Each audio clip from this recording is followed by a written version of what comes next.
네, 오늘 말씀은 청력 잘 들리세요? 라는 제목으로 말씀 나누고자 합니다.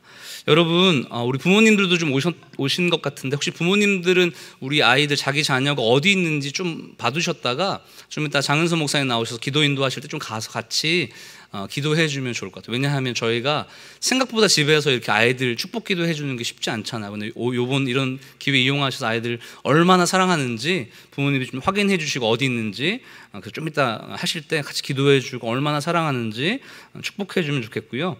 그것이 다음 세대를 세우는 귀한 일이라고 생각됩니다. 그렇게 좀 부탁드리겠습니다. 여러분, 친구 그리고 부모님이 가장 무서울 때가 언제인 줄 아세요? 친구, 부모님이 가장 무서울 때. 친구가 막 뭐라고 막 버럭 화내고 부모님 막 그러실 때 가장 무서워요. 언제가 가장 무서워요? 때릴 때? 회초리 어머님, 아버님 되실 때? 어때요 지금? 의견이 지금 분분한데요? 아니면 부모님이 뭐 화나셔가지고 용돈을 끊겠다 할 때? 아니에요? 아니면 밥을 안 준다고 할 때? 무섭지 않아요? 네, 아니에요? 잠깐 누가 했어? 누가 했어? 와, 대박수. 박수 한번. 고등분이? 너무 감사하네요. 예, 여러분 가장 무서운 때, 부모님과 친구가 가장 무서운 때는 언제입니까? 아무 말 하지 않을 때. 침묵할 때이죠. 무관심할 때이죠. 왜 그렇습니까? 무관심과 침묵에는 난 너에 대해 관심이 없어. 너가 어떤 일 하든지 상관하지 않을 거야. 즉 관계의 파괴를 전제하고 있죠. 네가 어떻게 하든지 나는 상관하지 않을 거야. 너랑 난 아무 상관없어 라고 이야기하는 것이 바로 침묵이죠. 그래서 가장 무섭죠. 여러분, 성경에서도 가장 무서운 징계와 징벌과 심판을 뭐라고 얘기하는 줄 아십니까? 불심판, 막 우박 떨어지고 막 기근 일어나고 지진 일어나는 것 아니에요. 하나님의 가장 무서운 심판은 뭔지 아십니까? 침묵, 무관심. 너랑 나랑 아무 상관없어. 너는 내 자녀가 아니야. 내 백성이 아니야 라고 말씀하지도 않으실 때. 여러분, 로마서 1장 18절에서 28절까지의 내용은 하나의 닉네임, 별명이 있어요. 뭔지 아세요? 침묵의 진노라고 합니다. 침묵의 진노. 혹시 여러분 성경이 있으신 분들은 다 읽을 수는 없고 잠깐 펴서 살펴보시면요, 로마서 1장 18절에서 28절까지 살펴보면 저랑 한번 따라오세요. 24절 중간에 보면 한 마디가 등장합니다. 26절 중간에 보면 또 똑같은 문장의 어휘가 등장해요. 그리고 28절 중간에 보면 또 한 어휘가 등장합니다. 뭔지 아세요 혹시? 내버려 두사. 하나님이 죄악된 인간을 심판하는 방식을 1장부터 쭉 이야기하는데 그 죄악된 인간에게 가장 두렵고 무서운 심판이 뭔지 아세요? 내버려 두는 거예요. 왜 내버려 두죠? 너랑 나랑 아무 상관없어. 하나님이랑 우리랑 아무 상관이 없다고 하나님이 아무 말씀하지 않으실 때에 그 심판 중의 심판, 두려움의 심판 중에 저주 중의 저주가 바로 하나님의 침묵하심이죠. 여러분, 우리가 오늘 읽은 말씀 1절에 보면 그 하나님의 심판과 저주와 진노가 등장하는 말씀이 그대로 담겨 있습니다. 3장 1절 말씀 우리 한번 같이 다시 읽어볼까요? 3장 1절 말씀, 사무엘상 3장 1절 말씀 같이 읽어보겠습니다. 자, 준비 시작.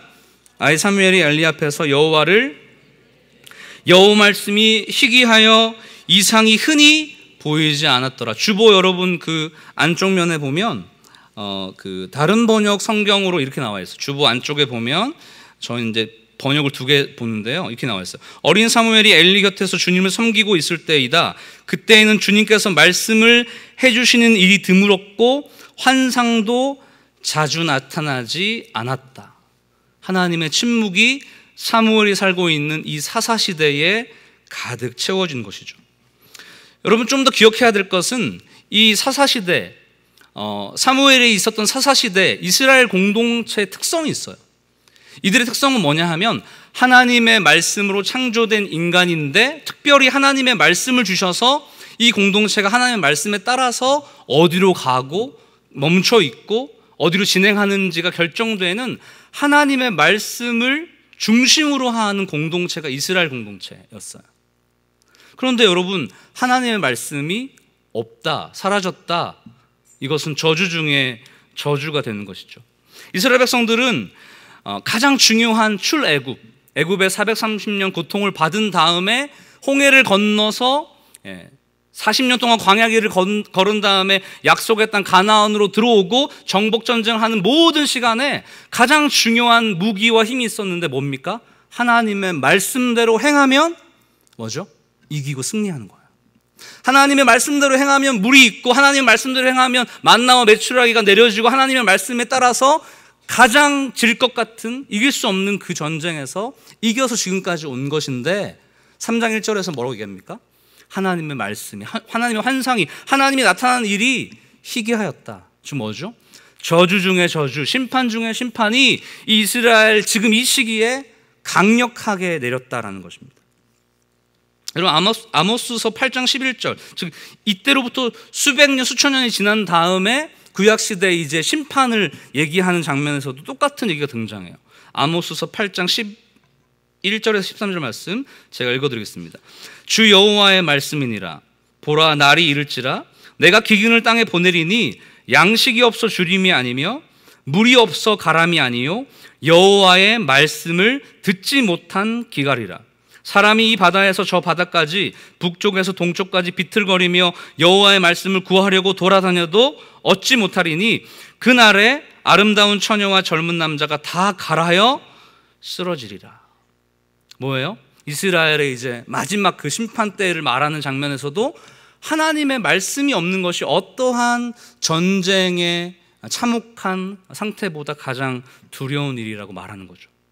그렇다면 저희가 한번 살펴볼 것이, 왜 하나님의 진노, 즉 말씀이 없는 진노가 이 시대에 임하였을까요? 여러분 혹시 아는 사람 있어요? 없어요? 이때의 특징이 있는데 뭐냐 하면 이 시대가 사사시대였다는 것입니다. 사사시대는 뭐냐 하면 지금으로 보자면 이렇게 영적인 행정적인 리더가 이 시대를 다 통치한, 왕 전에 행정적 종교적 지도자가 이 시대를 통치하는 시대였는데, 그 시대에 생각보다 잘 하나님을 따르는 것이 아니에요. 그 시대를 보여주는 하나의 말씀이 있는데 우리 같이 이거 읽어봅시다. 사사기서, 요 앞쪽으로 가면, 사무엘상 앞쪽으로 가면 사사기 말씀이 있는데요, 사사기 21장 25절 말씀,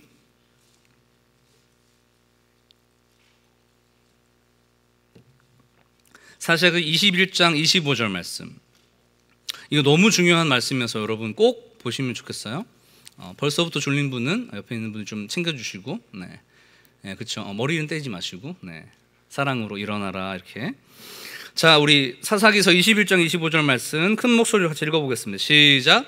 그때에 이스라엘에 왕이 없으므로 사람이 각기 자기 소견에, 어떻게 했다고요?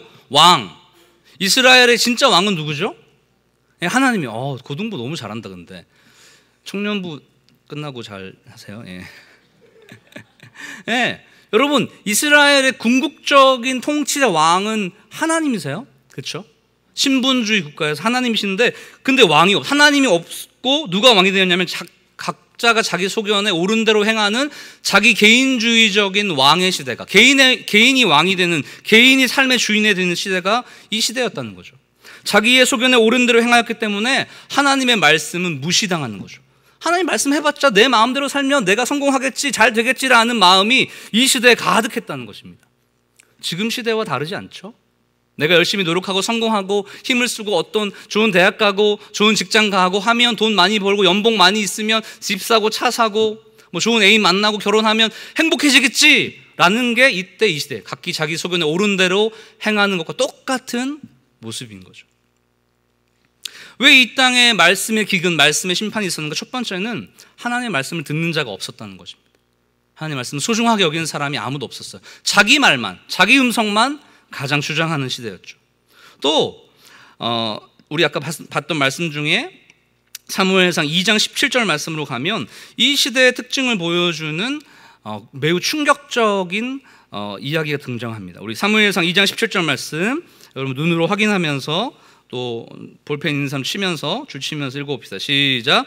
이 소년들의 죄가 여호와 앞에 크면 그들이 여호와의 제사를 어떻게 해요? 멸시하였다. 이 소년들이 누구냐 그러면 여러분 놀라지 마세요. 이 시대에 이 이스라엘의 전체 영적인 지도자, 목사님이었던 사사였던 엘리 대제사장의 두 아들 홈니와 비느하스를 얘기하는 거예요.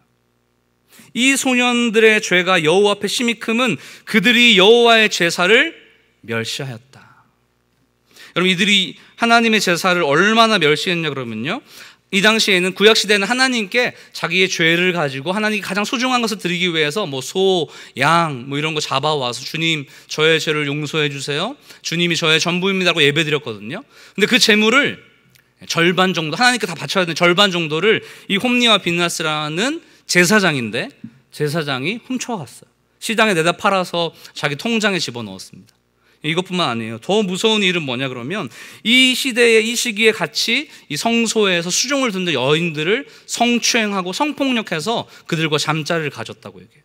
제사장이, 대제사장의 아들이 예배가 얼마나 거룩하고 존귀하고 소중한지 너무나 그것을 지켜야 되는 그 사람들이 어때요? 자기 이익에, 자기 배부르기 위해서, 자기가 즐겁기 위해서 하나님의 말씀을 다 무시하는 시대가 바로 이 시대였다는 것을 그대로 보여줍니다. 그리고 여러분, 사무엘상 2장 29절 말씀을 보세요.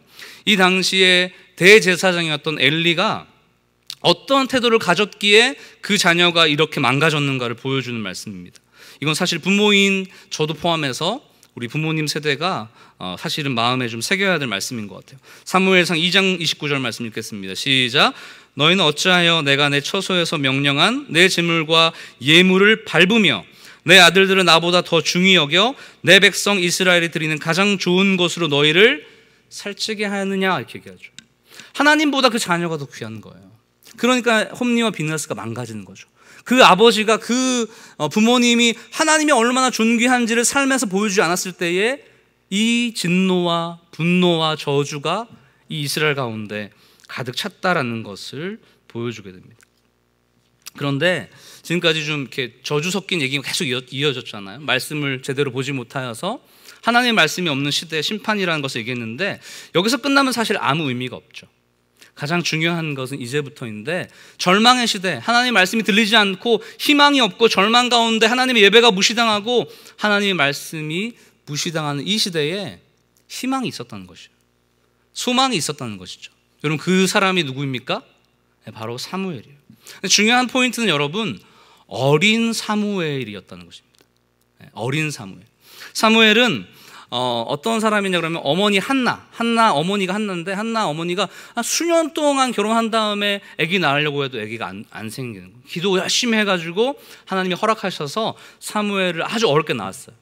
그래서 이 한나 어머니 한나가 서원했습니다. 주님, 이 사무엘 내 아들을 주님께 바칩니다. 하나님을 위해서 사용해 주십시오라고 하면서 2살 3살 젖대자마자 바로 이 엘리 대제사장이 있는 이 공동체, 이 제사장 공동체에 맡깁니다. 그리고 그로부터 한 10여 년 정도가 흐른 다음에 본문이 오늘 본문인데 한 12, 13세가 되었죠. 한 중학교 1학년, 2학년인가요?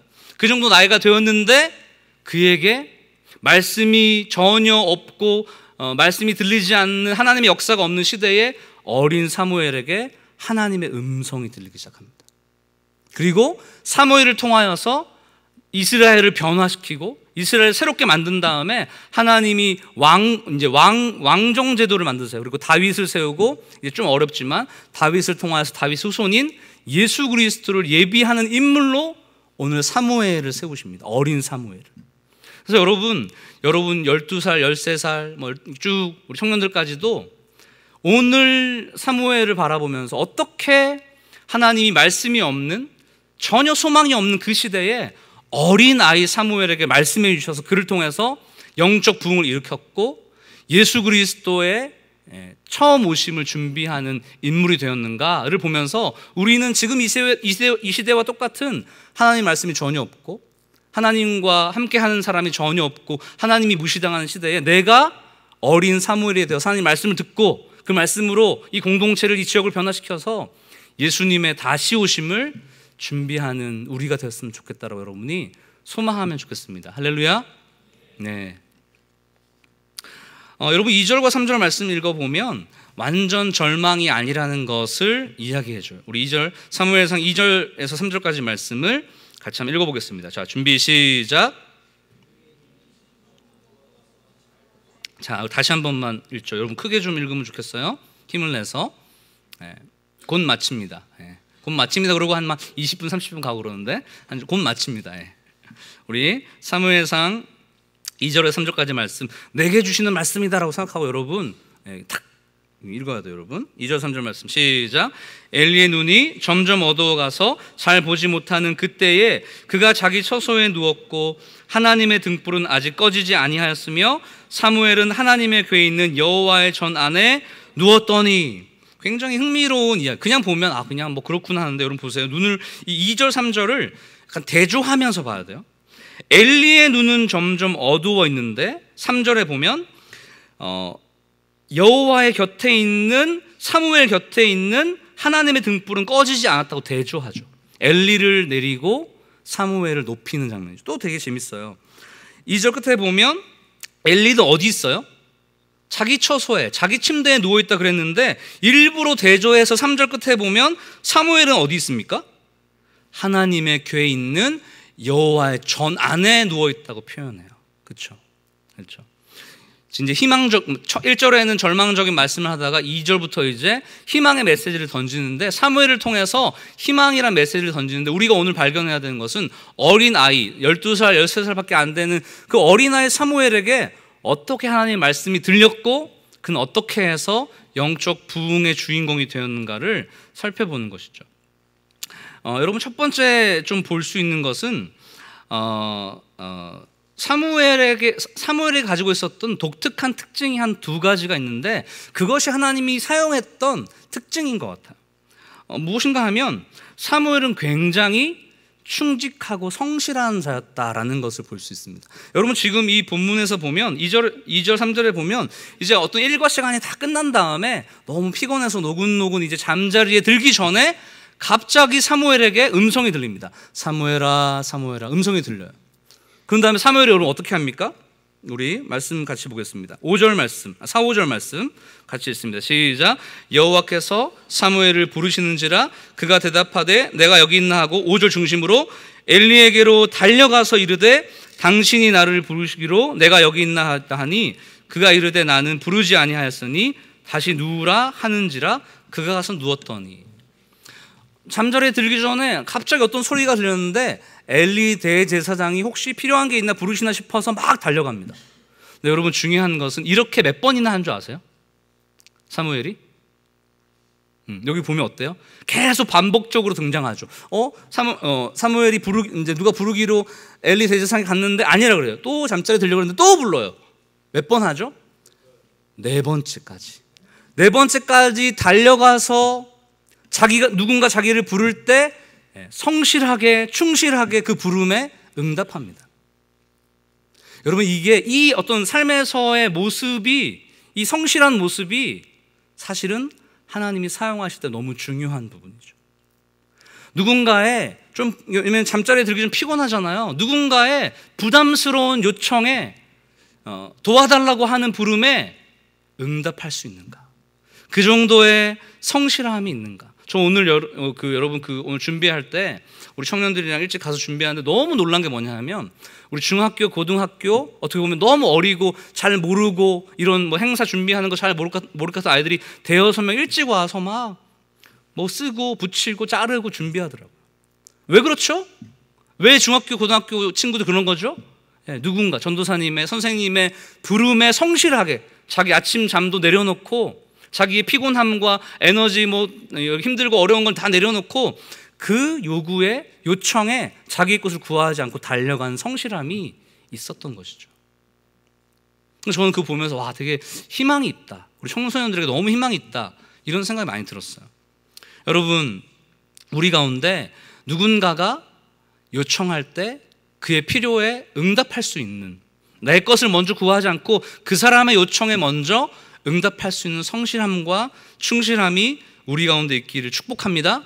저 그런 얘기 한번 들었어요. 이거 예전에 청년들에게도 설교했는데 만약에 사무엘이 지금 4번째 하나님을 이제 4번째 막 부르다가 몰라서 4번째 하나님 만났는데 한 40번 불렀으면 그래도 사무엘 여러분 달려갔을까요?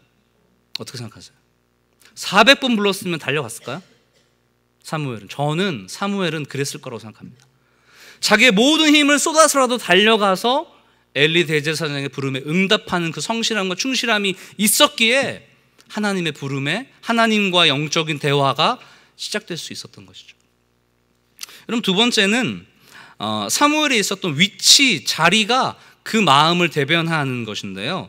우리 3절을 보면 사무엘에 있었던 위치가 알 수 있어요. 사무엘상 3장 3절 말씀 같이 읽어보겠습니다. 시작.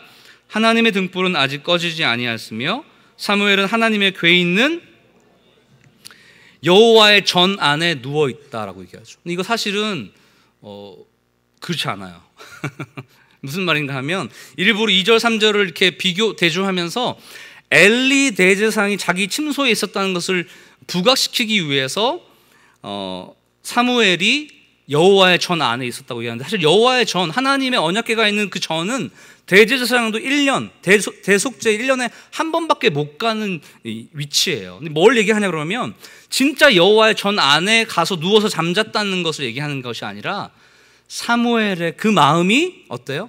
늘 하나님, 여호와, 하나님의 언약궤를 향하여 있었다는 것을 상징적으로 비유적으로 말해주는 표현이죠. 엘리는 그 시대의 영적 지도자였던 엘리는 자기 침소에 누워 있었지만 사무엘은 늘 하나님을 생각하고 하나님을 바라보고 하나님을 생각했다는 것을 말하는 거죠. 여러분 1장 28절, 2장 18절, 2장 21절에는 그것과 동일한 내용의 문장이 있는데 우리 2장 21절 말씀만 한번 읽어봅시다. 2장 21절 말씀, 사무엘상 2장 21절 말씀 있습니다. 시작. 여호와께서 한나를 돌보시사 그로 하여금 임신하여 세 아들과 두 딸을 낳게 하셨고 아이 사무엘은 어디 있죠?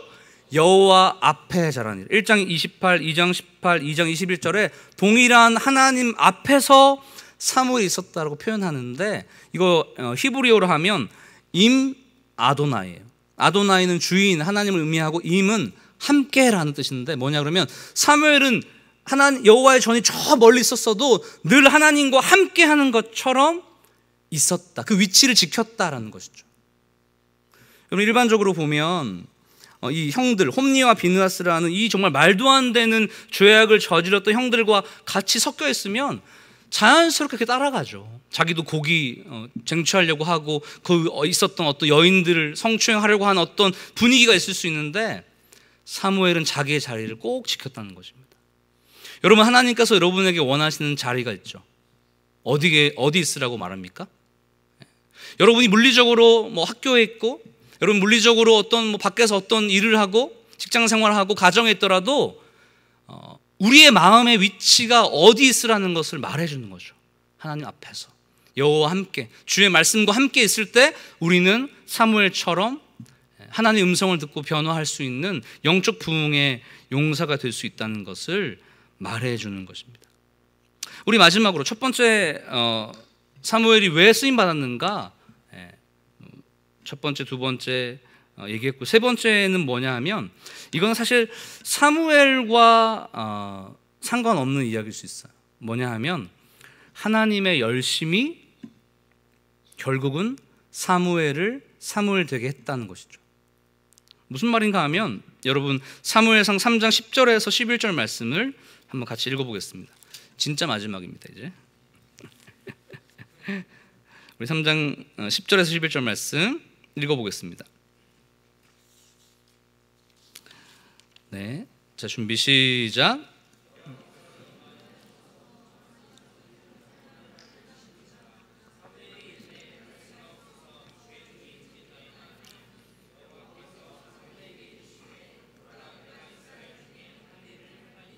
그것을 듣는 자마다 여러분 아까 사무엘이 4번 동안 그 부름에 성실하게 응답했다고 얘기했죠.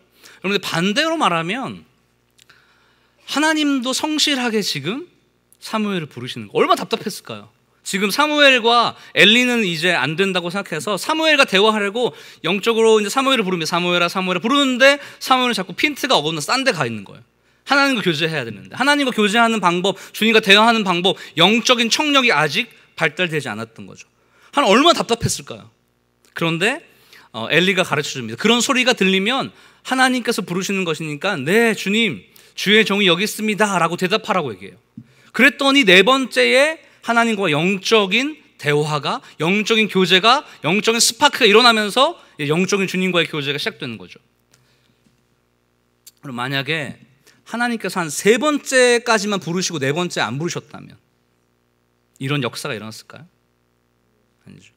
여러분 아까 말한 것처럼 사무엘도 열심히 4번, 40번, 4000번 달려갔듯이 하나님도 4번, 40번, 400번, 4000번 그 이상 사무엘이 응답하실 때까지 계속 부르시는 하나님의 열심이, 하나님의 사랑이 이 영적인 사무엘과의 대화, 영적인 청력을 만들어내는 이 일 가운데 하나님의 역사가 일어났다는 것을 기억해야 됩니다.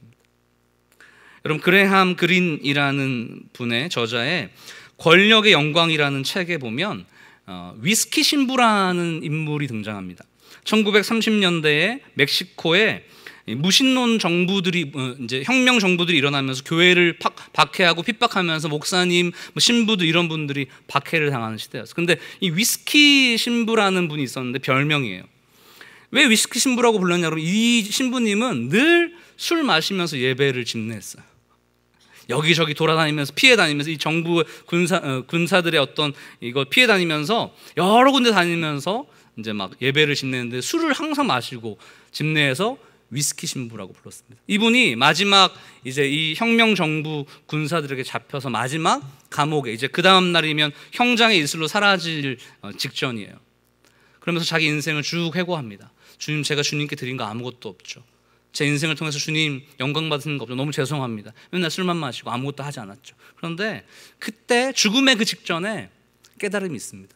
제가 술 마시고 이상한 짓 많이 하고 했지만 하나님은 그를 사용해서 예배를, 그를 사용해서 말씀을, 그를 사용해서 하나님의 영광을 드러냈던 거죠. 위스키 마시고 술 마시고 아무 일도 한 것 같지 않지만 하나님은 그 부족한 자를, 연약한 자를 계속 사용해서 하나님의 영광의 도구로도 사용하셨다는 거죠. 우리가 뭔가 잘나서 잘해서 부흥시키고 변화하고 뭔가 새로워질 수 있는 것이 아니죠. 부족하지만, 연약하지만 하나님께 우리의 삶을 맡겨드리고 의지하고 달려갈 때 하나님의 열심으로 어린 아이 사무엘의 영적인 청력이 발달되고 주님의 음성이 들리고 주의 말씀대로 살게 되는 것이죠. 우리 귀한 중학생, 특히 중학생에게 더 희망이 있다고 생각하는데, 중학생, 우리 고등학생, 청년들, 또 우리 부모님들도 오늘 들은 말씀처럼 주님과의 영적인 청력, 듣는 귀가 발달해서 하나님 무엇을 원하시는지 듣고 그대로 반응하고 순종하면서 주님께서 우리 교회, 그 다음에 이 지역, 나라와 민족과 온 세계와 열방을 변화시키는데, 그래서 예수 그리스도의 다시 오심을 준비하는 저희 예수영락교회 중고청, 장, 모든 공동체가 되기를 주님의 이름으로 축복합니다. 아멘. 제가 잠깐 기도하겠습니다. 하나님,